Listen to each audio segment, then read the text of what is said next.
मित्रों नमस्कार। स्वागत है आपका हिमालनी टीवी यूट्यूब चैनल में। मित्रों मैं आज बात कर रहा हूं नेपाल के पूर्व राष्ट्रपति विद्या देवी भंडारी जो आजकल चर्चित है नेपाल की राजनीति में, उनके संबंध में। जैसा कि आप सभी भी जानते हैं कि पूर्व राष्ट्रपति और सबसे ज़्यादा दिन तक रहे राष्ट्रपति विद्या देवी भंडारी अचानक चीन से आने के बाद उन्होंने यह निर्णय लिया कि अब वो नेपाल की राजनीति में भाग लेंगे और अब वो राजनीति करेंगे। अचानक उनको ये महत्वाकांक्षा कहाँ से आई और क्यों उन्होंने ऐसा निर्णय लिया, यही यहाँ पर चर्चा का विषय है। अब तक एमाले पार्टी में केपी ओली साहब की सरकार और केपी ओली साहब का एक छत्र राज चल रहा था। अगर देखा जाए तो नेपाल की राजनीति में वो जो चाहे हैं वो सभी काम कर लिए हैं। क्या केपी ओली पर अब ब्रेक लगेगा विद्या देवी भंडारी जी को राजनीति में आने के बाद? और क्या अचानक अब केपी शर्मा ओली भी विभिन्न तरह के जो बयान दे रहे हैं उसमें विद्या देवी भंडारी को रोकने का प्रयास हो रहा है, जबकि दोनों एक अच्छे मित्र रहे हैं। और अब उनमें यह महत्वाकांक्षा क्यों जागी, क्यों वो राजनीति में प्रवेश कर रहे हैं?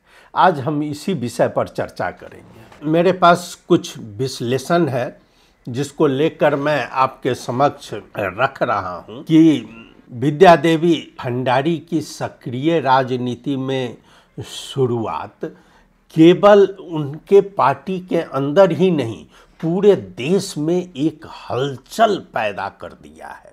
और देखा जाए तो एक नेपाल के गणतांत्रिक इतिहास को बहुत ही तनावपूर्ण बना दिया है। तो आखिर अगर हम विश्लेषण करते हैं तो क्या हो सकता है, क्या क्या कारण है जो विद्या देवी भंडारी इसमें आना चाहती हैं? एक तो उनकी महत्वाकांक्षा जो अब वो राजनीति में रहना चाहती हैं। अब आइए सबसे पहले जब हम विश्लेषण करते हैं तो उनसे क्या क्या फायदा होने वाला है, तो पहला नज़र अगर हम डालते हैं, ये माले कार्यकर्ता की चाहना है कि ये माले की अब जो अध्यक्ष हो वो महिला हो। और आपको बता दें, इसमें जब राजनीति में पहले भी सक्रिय थी विद्या देवी भंडारी, तो मैं 2072 यानी कि 2015 की बात मैं कर रहा हूँ, तो एमाले में उपाध्यक्ष थी और उपाध्यक्ष के रूप में, लेकिन वो बहुत कमज़ोर थी। उनका उस समय नहीं चल पा रहा था। स्वर्गीय मदन भंडारी की पत्नी थी, इसलिए इनको केपी शर्मा ओली और कुछ लोग मिलकर इनको राष्ट्रपति का पद दे दिया। लेकिन उस समय भी उनकी इच्छा थी कि हम अध्यक्ष बने एमाले का, लेकिन नहीं बनने दिया गया। तो एक ये हो सकता है कि अब वो भविष्य में एमाले की अध्यक्ष बन सकती है और उस पर केपी शर्मा ओली पर कुछ अंकुश लग सकता है। लेकिन यह केवल एमाले की अध्यक्ष तक ही नहीं, उनका दूसरा जो एक संभावना है वह है कि जब वो राजनीति में सक्रिय होंगी तो अध्यक्ष के बाद वो नेपाल के पहला महिला प्रधानमंत्री भी बन सकती हैं, क्योंकि नेपाल में कोई महिला अभी तक प्रधानमंत्री नहीं बनी है।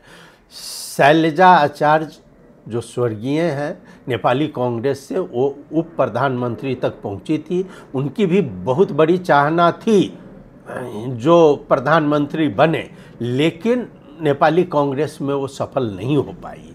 और ये चीज़ इनके विद्या देवी भंडारी के साथ होगा कि इनका बैकिंग भी है, इनको तर्जुबा भी है, राष्ट्रपति का अनुभव है, फिर पार्टी का बैकिंग होगा, तो ये आराम से नेपाल की प्रधानमंत्री बन सकती हैं। तीसरा जो विश्लेषण किया जा सकता है कि विद्या देवी भंडारी को देखा जा रहा है कि अगर ये आ गई अध्यक्ष के रूप में, एमाले के अध्यक्ष के रूप में, तो सभी वामपंथी पार्टी को एक जगह कर सकती हैं। लोगों का विश्लेषण यही है।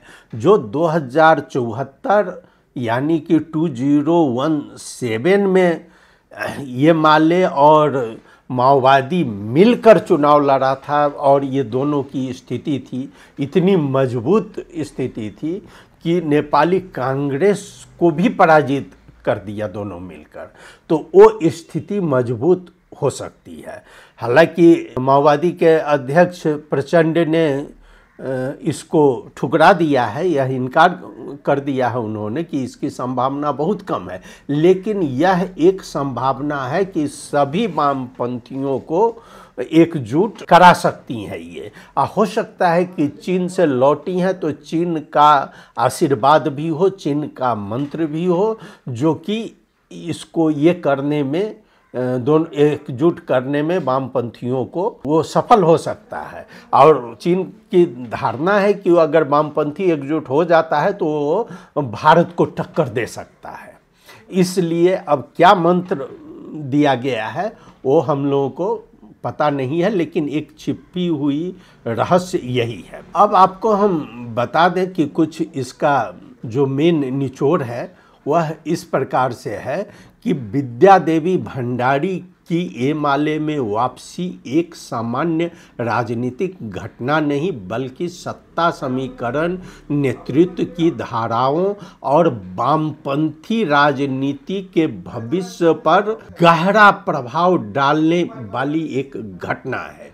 उनकी वापसी के बाद एमाले में वर्चस्व की राजनीति, महिला नेतृत्व की संभावनाएं और वामपंथी एकता का सवाल एक बार फिर बहस का केंद्र बन गया है। नेपाल की राजनीति अब यह तय करेगी कि क्या वह भूतपूर्व राष्ट्रपति को एक साधारण कार्यकर्ता के रूप में स्वीकार करेगी या उन्हें उच्च नेतृत्व का नया विकल्प बनाएगी। अब इस सब के बाद भी यही प्रश्न उठ रहा है कि पूर्व राष्ट्रपति विद्या देवी भंडारी का सक्रिय राजनीति में पुनर्गमन नैतिकता और गणतंत्र की गरिमा पर एक बहुत बड़ा सवाल पैदा कर रहा है। राष्ट्रपति पद की गरिमा और अपेक्षाएं नेपाल के संविधान में राष्ट्रपति को राष्ट्राध्यक्ष के रूप में परिभाषित किया गया है, जो एक राजनीतिक और सम्मानित पद है। इस पद पर रहने वाले व्यक्ति से यह अपेक्षा की जाती है कि वे राजनीतिक पक्षपात से ऊपर उठकर सामाजिक हित, पर्यावरण, स्वास्थ्य, शिक्षा जैसे में समावेश हों और किसी भी विवादास्पद क्षेत्रों में योगदान न दें, और यही जनता की अपेक्षा रहती है। लेकिन ये सब छोड़कर जो विद्या देवी भंडारी इसमें आएंगे तो जनता में जरूर एक तनाव पैदा हो गया है। आपको बता दें कि भंडारी 72 और 2015 में राष्ट्रपति बनने से पहले एमाले के उपाध्यक्ष थी। हाल ही में उन्होंने एमाले की सदस्यता नवीकरण करवाई है और अब वो खुलकर इसमें राजनीति में लग रही हैं। आपको बता दें कि जो प्रमुख 3 राजनीतिक संभावनाएं हैं उसमें वही इनको देखा जा रहा है कि तीनों प्रमुख का पद ये लेने के लिए आगे बढ़ रही हैं। मित्रों, मैं आपके समक्ष अब एक और विश्लेषण करने जा रहा हूँ कि विद्या देवी भंडारी के राजनीतिक कमबैक के विरुद्ध आखिर ओली और देवपा ने एक अभियान क्यों छेड़ रखा है। इसी संबंध में 2 दिन पहले बलुआटांड़ में केपी शर्मा ओली के साथ शेर बहादुर देवपा जी की मीटिंग हुई थी और ओली जी ने शेर बहादुर देवपा को करीब करीब कन्विंस कर लिया है कि ये विद्यादेवी भंडारी का इस स्टेप का आलोचना करे और इस पर शेर बहादुर देवपा ने अपनी प्रतिक्रिया भी जाहिर कर दी है। आपको बता दें कि विवाद केवल एमएलए की पार्टी में ही नहीं है, अब कांग्रेस भी खुलकर उनके विरुद्ध में आ रहा है।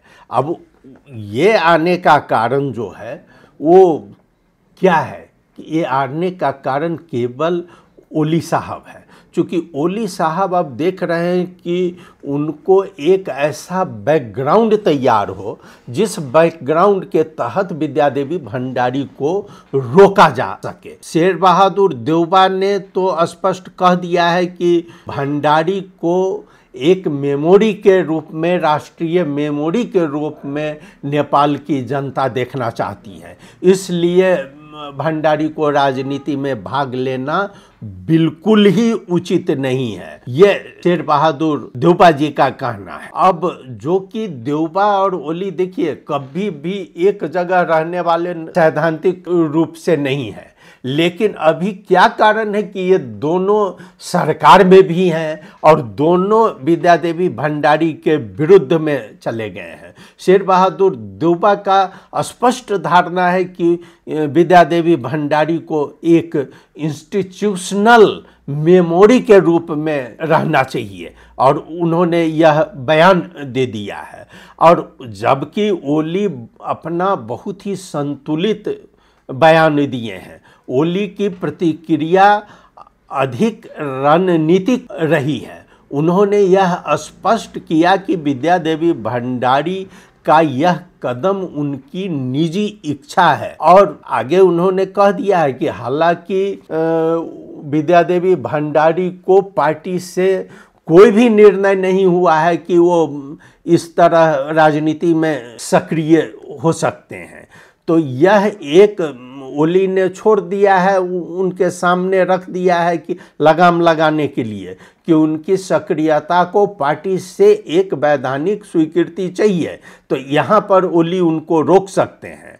अब राजनीतिक स्वार्थ का संगम है। राजनीतिक विश्लेषक बहुत यहाँ कृष्ण पोखरेल के अनुसार देवबा और ओली की एकता स्वार्थगत एकता है। देवबा को डर है कि यदि भंडारी की वापसी से एमएलए और अन्य वाम दलों के बीच पुनः एकता बनती है तो कांग्रेस फिर कमज़ोर हो जाएगी, जो कि 2074 साल के वाम गठबंधन में कांग्रेस पराजित हो गई थी। ये शेर बहादुर देवपा का डर है। और देवपा का दूसरा डर ये है कि अगर भंडारी आ जाती हैं और ओली साहब निष्क्रिय हो जाते हैं, प्रधानमंत्री से हट जाते हैं, तो ओली साहब के साथ इनका जो गोप्य समझौता है, खास करके बताया जाता है आरजू देवपा राणा के बारे में, जो ओली साहब उनको प्रोटेक्शन दे रहे हैं, इस प्रोटेक्शन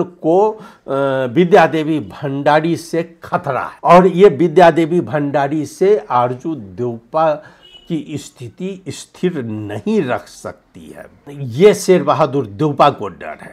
प्रणाली की सुरक्षा या सत्ता की रणनीति, यहाँ देवपा और ओली दोनों ने लोकतांत्रिक प्रणाली की रक्षा का हवाला दिया है, लेकिन इसके पीछे सत्ता, गणित और भविष्य की रणनीति छिपी हुई है।